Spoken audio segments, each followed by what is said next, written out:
소량 생산 체제와 관련되어지는 내용에 대해서 한번 확인을 해 보겠습니다.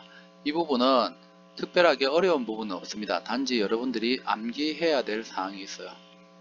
현재 다품종 소량 생산 체제가 일반화되었고, 이러한 다품종 소량 생산 체제에 있어서 기업들이 어떻게 해서 소비자에게 만족을 주고 경쟁해서 극복할 것인가, 그와 관련되는 대책들이 있습니다. 이게 관리 개념형 접근 방식, 계획형 접근 방식, 실시형 접근 방식, 통제형 접근 방식에서 크게 4가지 제도가 있어요. 4가지 제도. 여기에 매칭되어지는 세부적인 내용들이 뭔지 여러분들이 기억하셔야 돼요. 그래서 시험 문제에는 다음 중 다품종 소량 생산에 대한 대책 방법 중 실시형 접근 방법에 관한 내용, 세부적인 내용은 무엇이냐 라고 물어요. 또는 아니면은 다음 중 다품종 소량 생산 체제의 대책 방법으로 올바르지 않은 것을 고르세요. 예를 들어서 틀린 보기가 1번이 나가면 관리 개념형 접근 방식은 유연 배치하고 온라인 생산 관리 시스템을 도입함으로써 극복하는 방법이다. 이렇게 나오면 틀렸죠. 관리 개념형은 부품 중심의 생산이에요. 부품 관리가 핵심이 되는 방식입니다. 자, 그래서 우리가 다품종 소량 생산과 관련된 일반적인 상식적인 부분을 한번 확인을 해보면, 과거에는 시장에 있어서의 주도권이 생산자, 제조자였다고 볼 수 있습니다. 그래서 공업화가 진행되던 산업혁명 당시부터 거슬러 올라가 보면 시장에 있어서 소비자보다는 생산자가 주도권을 장을 하고 있었어요. 그래서 생산자가 생산해내는 제품, 그 중에서 소비자가 선택을 할 수밖에 없었습니다. 지난번에 한번 얘기했지만, 과거에는 우리가 공장에서 냄비를 생산하게 되면은 양은 냄비라 해서, 여러분들 뭐 라면 같은 거 유명한 집 가면 노란색 냄비 같은 거 아시죠? 찌그러진 냄비. 그런 냄비들이 생산이 되어서 시장에 출시가 되면 색깔은 2개밖에 없었어요. 노란 거하고 하얀색하고 2개밖에 없었어요. 은빛 나는 거하고. 그러면 여러분들이 소득 수준이 굉장히 높던 보통 서민이든 간에 시장에서 냄비는 그 2종류밖에 없었어요. 그래서 강남에 계시는 분들도 역시 그것을 사용했어요. 방법 없습니다. 왜냐하면 시장에 있어서의 주도권 자체가 생산자였기 때문에 그래요. 하지만 오늘날은 과학기술이 발달되고 정보통신기술도 발달되고, 거기에서 시장에 있어서의 생산자들도 한 명이 독점하는 게 아니고 여러 개의 기업이 경쟁하는 체제로 바뀌어지게 됩니다. 그래서 소비자의 개성이 강화되는 오늘날 같은 시대에서는 소비자의 욕구에 맞춰줄 수 있는 기업만이 생존할 수밖에 없어요. 그렇기 때문에 기업 입장에서도 소비자들이 어떤 생각을 가지고 있고 소비자들이 무엇을 필요하고 있는지, 소비자에 대한 피드백, 이런 것들도 굉장히 중요하죠. 그렇기 때문에 소비자의 욕구에 맞추기 위해서 생산 품목을 다양화시킬 수밖에 없습니다. 생산 품목이 다양화된다는 것은 생산 시설 소비가 늘어나야 되고, 그와 관련되어지는 공정도 굉장히 다양해져야 돼요. 따라서 기업 입장에서는 이러한 공정과 관련되어진 부분에 있어서 설비가 부족한다든지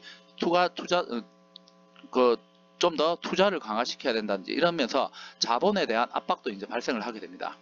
결국은 생산 능력 시설이 부족하게 되면은 소비자의 기호 욕구를 맞출 수 없고, 그렇게 되는 기업은 도태될 수밖에 없죠. 그래서 휴대폰 같은 것도 굉장히 모양이나 색깔이나 이런 것들이 다양하게 생산되고, 특히 자동차 같은 거 생각해 보세요. 전 세계 엄청나게 많은 자동차 회사들이 다양한 크기, 다양한 종류로 생산을 하지만 동일한 종류의 자동차를 할지라도 도색 색깔에서부터 차이가 많이 발생을 하게 됩니다. 그래서 과거에는 옛날에 빨간색 자동차, 승용차를 타고 다닌다라는 것을 생각조차 할 수 없었어요. 근데 오늘날은 그런 게 뭐가 중요해요, 그죠? 내가 빨간색 좋으면 빨간색 타는 거죠. 거기와 관련되어서 자동차 생산 업체에서도 그와 관련되어서 맞춤형으로 주문 생산도 해야 됩니다. 그래서 소비자의 수요 욕구를 맞춰야 되는데, 문제는 고객들의 수요가 항상 일정한 패턴으로 가지 않는다라는 게, 그게 문제죠. 그래서 고객 수요를 불확실하기 때문에 이와 관련되어서 여러 가지 생산 계획을 채우는 데 있어서도 어려움이 있고, 관리를 하는 데 있어서도 복잡하다는 이런 특성을 가지고 있어요. 특히 이제 공정이 복잡해지면서 설비가 부족 현상이 발생하고, 이와 관련되는 부분에 있어서 더욱더 많은 생산 설비를 늘리기에는 기업이 지대라든지 토지와 관련된 비용이라든지, 그리고 실제 하나의 생산 공정에 있어서 가동 설비를 늘릴 때 그와 관련된 부분에서 어느 정도 우리가 이익을 줄 수 있는 범위가 확보가 되어야 되는데, 그렇지도 못한 상태에서 새로운 생산 설비를 투자하면서 자금을 더 많이 소유해야 될 수 있어요. 그렇기 때문에 이와 관련되어서 여러 가지 계획을 세우는 데 있어서 굉장히 어렵다라는 단점을 가지고 있습니다. 많은 문제점들이 있죠. 그렇기 때문에 결국은 불량이 많이 발생이 되고, 이는 소비자에게 불만으로 즉각 연결될 수가 있어요. 그래서 기업 입장에서는 이와 관련되어지는 다품종 소량 생산 체제 하에서 어떻게 하면은 좀 더 고객에게 만족을 극대화 줄 수 있고, 기업 입장에서도 비용을 최소화하면서 최적의 서비스를 제공할 수 있는 방법이 무엇인지 고민을 해야 됩니다.